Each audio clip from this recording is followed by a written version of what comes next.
Estamos aqui com o diretor e roteirista Adel Cardoso, que é formado pelo curso de Dramaturgia do Instituto Dragão do Mar e pela Escola de Cinema de Ohio University, nos Estados Unidos. O seu primeiro longa-metragem foi o aclamado Cabeça de Negro, que foi eleito o melhor filme na Mostra de Cinema de Gostoso e recebeu o troféu do Olhar do Ceará no Festival Cine Ceará, além de ser eleito o melhor filme brasileiro de 2021 pela Associação Brasileira de Críticos de Cinema. Bom, oi, Del, muito bem-vindo e obrigada pela disponibilidade da entrevista. Oi, tudo bom? Bom dia e eu que agradeço a oportunidade. Bom, como estrear o cinema negro no Ceará impactou na sua carreira? A estreia do cinema negro no Ceará? Eu soube recentemente, né, que é o primeiro filme dirigido por um negro no estado do Ceará. Fiquei parando para pensar se realmente é o primeiro, mas não sei. Eu acho que tem que fazer uma breve pesquisa, mas eu acho que de fato é. E para mim é gratificante, assim, e triste ao mesmo tempo, porque com a população negra tão numerosa, só agora tem um primeiro, né? É triste por esse lado e gratificante por outro, porque espero que seja um que abra as portas para mais pessoas pretas, indígenas, né? Fazer filmes. E qual foi a sua inspiração para começar a escrever histórias para o cinema e os maiores obstáculos que você enfrentou nesse processo? Olha, minhas maiores inspirações foi a necessidade de contar histórias, a necessidade de contar histórias que eu julgo histórias urgentes, importantes, né? Tá ali no linear entre entretenimento e engajamento, vamos dizer assim, porque nem tanto filmes 100% engajados me interessam e nem tanto filmes 100% só entretenimento, pipoca, também me interessam, né? E eu acho que isso é uma tendência do cinema mundial. Você vê até os filmes de super-heróis e tal, eles também têm algum ponto hoje em dia, né? Os cinemas de super-heróis contemporâneos também têm pontos de consciência social, né? Filmes de terror também estão com alguns pontos de consciência social. Então, eu acho que é uma tendência mundial, né? Senão vira um entretenimento muito vazio, muito fútil, supérfluo. Ao passo que também um filme 100% militante, ele pode ser enfadonho, ele pode ser totalmente sem referência com a população, né? Porque é um filme para iniciados, assim, é um filme só para um nicho que já conhece aquele assunto. Então, fazer o Cabeça de Negro, assim como eu já fiz nos meus curtas, tentou unir entretenimento, o prazer de estar assistindo e acompanhando uma história, o que está acontecendo, o que vem depois, e pá, e também algo urgente, né, para que está acontecendo no mundo, que é a questão do racismo, que é a questão da, da, da qualidade do ensino público, né, desses atravessamentos. Então, a questão do machismo, que passa de forma indireta também no filme, o protagonismo feminino. Então, essas questões também passam dentro de um produto que é entretenimento também, é uma obra de entretenimento, porque você acompanha, você frui a história, ela não está toda hora muito complicada, né, para as referências que as pessoas têm de filmes. E é isso, assim, é tentar achar esse casamento entre engajamento e entretenimento. Às vezes a gente consegue achar, às vezes a gente erra, enfim, a arte é um risco, né? Bom, e desde que você começou essa carreira, você notou maior receptividade do público cearense com as histórias contadas através da perspectiva do cinema negro? Você pode repetir, por favor? Eu não peguei o começo da pergunta. Bom, desde que o senhor iniciou essa carreira até aqui, o senhor percebe uma maior receptividade do público cearense com as histórias contadas através da perspectiva do cinema negro? Sim, sim, apesar de que minha carreira só tem um longa-metragem, os outros curtas que eu fiz circularam só em festivais ou em mostras, né? Mas eu percebo sim o engajamento do público cearense, pelo sotaque principalmente, pela realidade, né, pela compreensão. O público nordestino, no geral, também se identifica muito. E o público brasileiro vai se identificar, talvez não pelo sotaque, mas pela realidade brasileira, né, que é a mesma, né? A gente está sob o mesmo governo federal, sob a mesma cultura, né? Então, muita gente pelo Brasil afora, São Paulo, Rio de Janeiro, principalmente, Minas Gerais, se identifica muito com Cabeça de Negro e com outros curtas que eu fiz nesse sentido. Então, sim, o público cearense é o primeiro a se identificar mais, né? Pelo sotaque, pelas comédias que às vezes a gente tem, mesmo dentro de assunto sério. E além dessa identificação, dessa receptividade, o senhor acredita que exista uma demanda para o cinema negro no Ceará e no Brasil? Ah, tem sim. O público está cada vez mais exigente. O público não aceita mais histórias onde ele não se vê. E o nosso público é vasto. O nosso público ele é branco, ele também é indígena, ele também é preto, né? Ele é muito miscigenado. Então, é um público muito diverso que até bem pouco tempo atrás essa diversidade não estava na tela, né? Mas isso mudou, vem mudando, graças a Deus. E, e as pessoas querem ver, tem demandas, tem culturas, tem nichos identitários, né? Que prezam por se ver na tela, por ver seus dilemas na tela, por ver seus amores na tela, por rir também, né? Se vendo na tela. Então, tem demanda demais, sim. Bom, e para o senhor, qual será o impacto a longo prazo que as narrativas construídas, compostas e que retratam a vida das pessoas negras brasileiras vai ter na sociedade A longo prazo, a longo prazo? eu acho assim, a gente está num momento histórico que primeiro é a questão do representar, né? De alguns anos para cá, principalmente de 5 anos para cá, se fala muito na questão da representatividade. Essa palavra talvez veio no primeiro, começou a circular ali naquelas manifestações de 2013, né? Fulano não me representa, não sei o quê, não me aí começou, né? No cargo, assim, num cargo mais político, né? E aí se espalhou.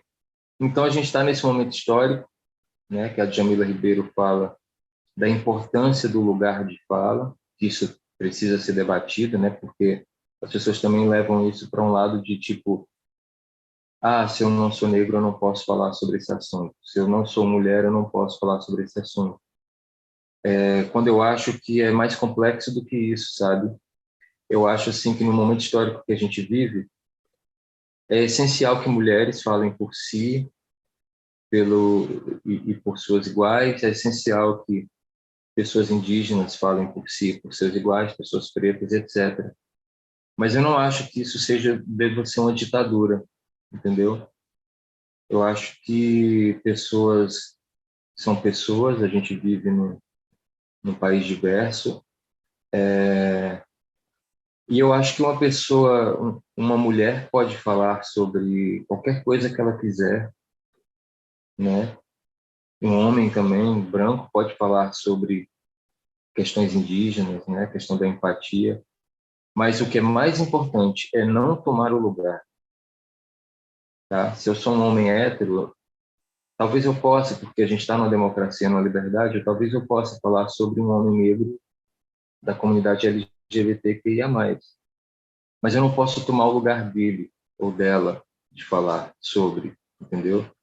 Então, o meu lugar de fala é de um ponto de vista hétero sobre aquela realidade.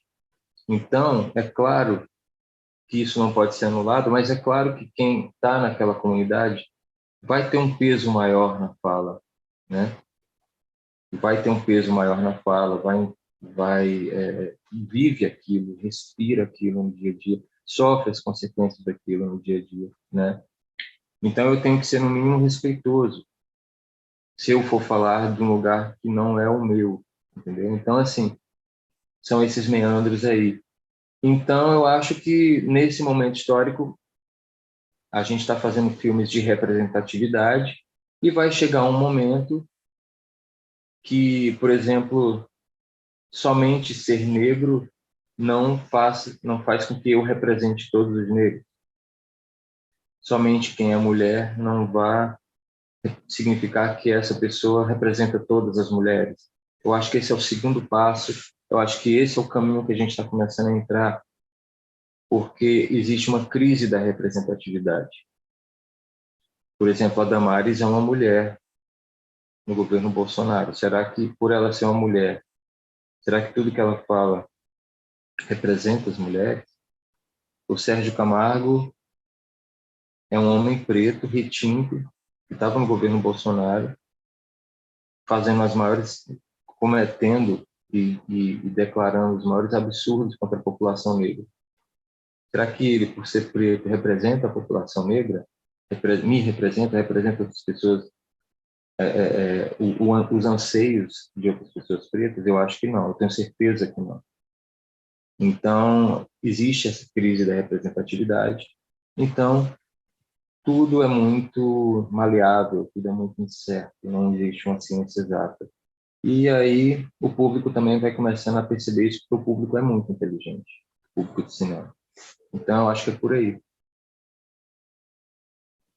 Bom, e sobre a maior notoriedade das causas negras que a gente vê, tipo, os debates nas redes sociais, as discussões na mídia, o senhor acredita que isso abriu portas positivas, por exemplo, para que a imprensa divulgue mais as histórias retratadas pelo cinema negro, que entenda realmente a mensagem que está sendo passada, ou que essa chamada vem mais em momentos convenientes para satisfazer a curiosidade do público do que como vontade de realmente colocar o conhecimento de fato para a população? Eu acho que a imprensa tem um papel fundamental. A imprensa também, como parte, né, do segmento social, como parte da sociedade civil, ela também vai pautar a importância dos movimentos, né? Eu acredito que não é modinha, não é tendência, mas para muita gente para muita gente né? Então se fala muito em empoderamento, em representatividade e tal, e pensam-se já quando que isso vai passar, né? Mas eu acho que é um caminho sem volta, basta ver os Estados Unidos, né? Basta ver o que se debate na Europa, né, em relação a imigrantes.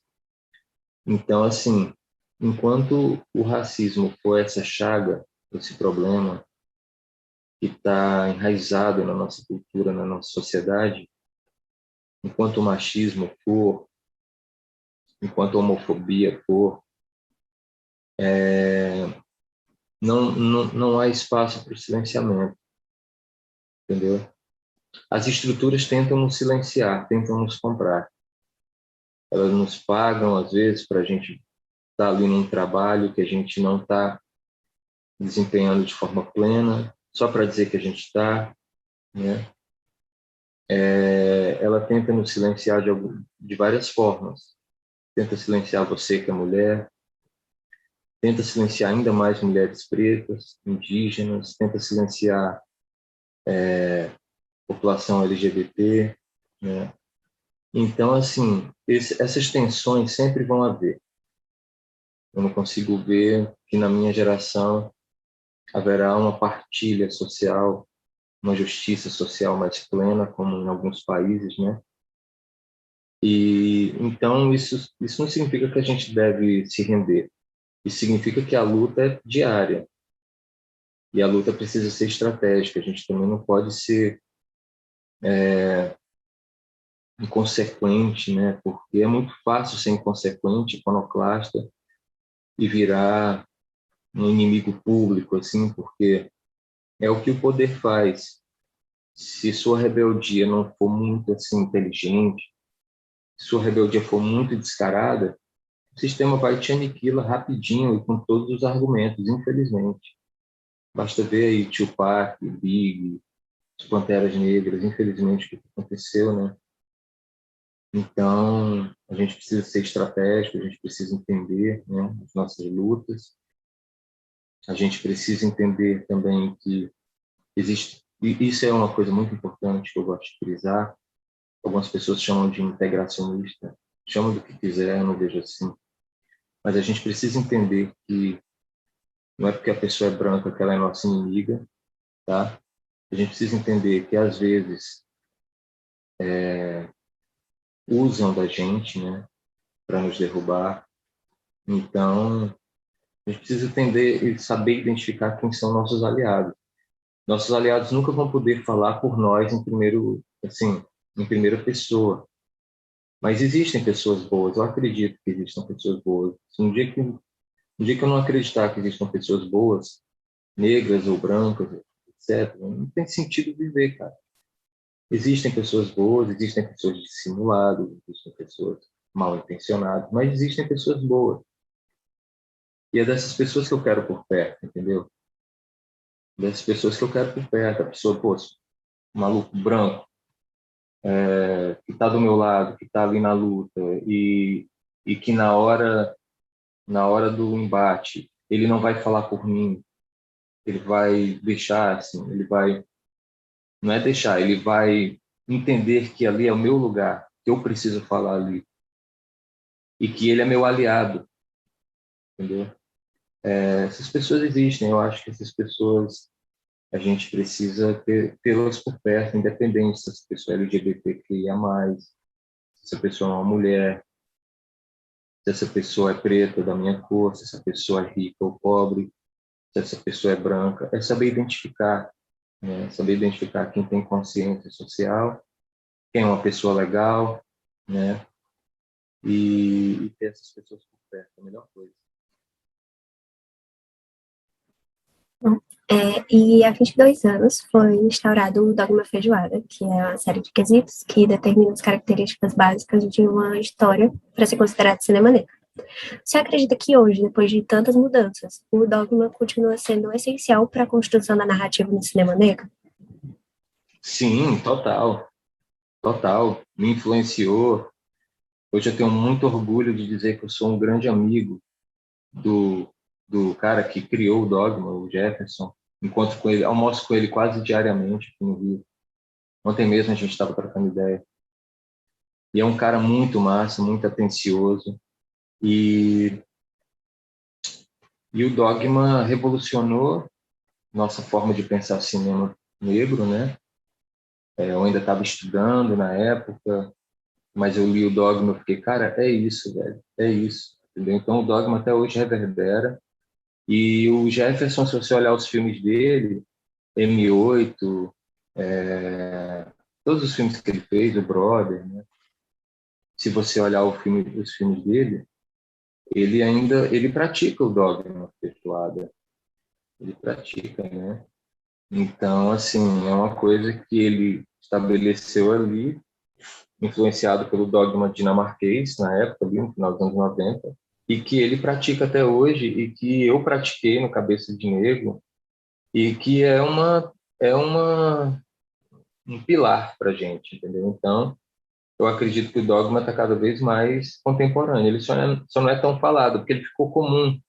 Ainda bem que ele ficou comum. Ainda bem. Seria ruim se ele fosse só uma exceção, assim, se ele tivesse datado só aquele tempo, só naquele tempo que fizeram filmes assim. Não. Ele ficou comum e isso é um grande passo dele ter ficado comum, né? Comum no sentido de, hoje, pessoas que fazem filmes, vamos dizer assim, cinema negro, colocam aqueles pontos que o Jefferson estabeleceu como normas de suas narrativas, né? Pessoas pretas protagonistas, que não, nem são heróis, nem são bandidos, que são pessoas comuns, né? Então virou uma coisa normal e isso é bom. Então é isso. E, além disso, o senhor nota alguma outra alteração no cinema nacional que pode ter sido influenciada pelas produções do cinema negro? Sim, eu acho cada vez mais sim. Cada vez mais o cinema nacional está sendo influenciado pelo cinema negro estadunidense, africano, pelo nosso cinema negro, né? Então você vê aí hoje uma quantidade de pessoas brancas produzindo filmes com protagonistas negros, né? Isso, por um lado, é muito bom, por um lado, pode ser problemático, mas a arte precisa existir porque ela precisa causar debate e melhorar a sociedade. Então, que se façam cada vez mais filmes com pessoas pretas. Bom, muito obrigada Eu que pela agradeço. disponibilidade, pela entrevista. A gente agradece muito você estar aqui e poder falar desse tema com a gente abertamente. E eu queria saber se você quer dar algum recado de despedida, falar alguma coisa. Eu quero agradecer a oportunidade de falar sobre isso. Quero incentivar vocês a realizarem seus sonhos, seja no jornalismo, seja no cinema, né? Quero incentivar pessoas indígenas, pretas, a fazerem filmes, a contarem suas histórias, a escreverem seus livros, contarem suas experiências, né? Mulheres, principalmente, mulheres negras, mulheres indígenas. Enfim, quero dar essa força porque eu fico curioso para ler, para assistir cada vez mais produções vindas de mulheres, de pessoas indígenas, pessoas negras, enfim. Façam arte, façam jornalismo, leiam, escrevam e vamos produzir, né? Então é isso. Muito obrigado por tudo aí.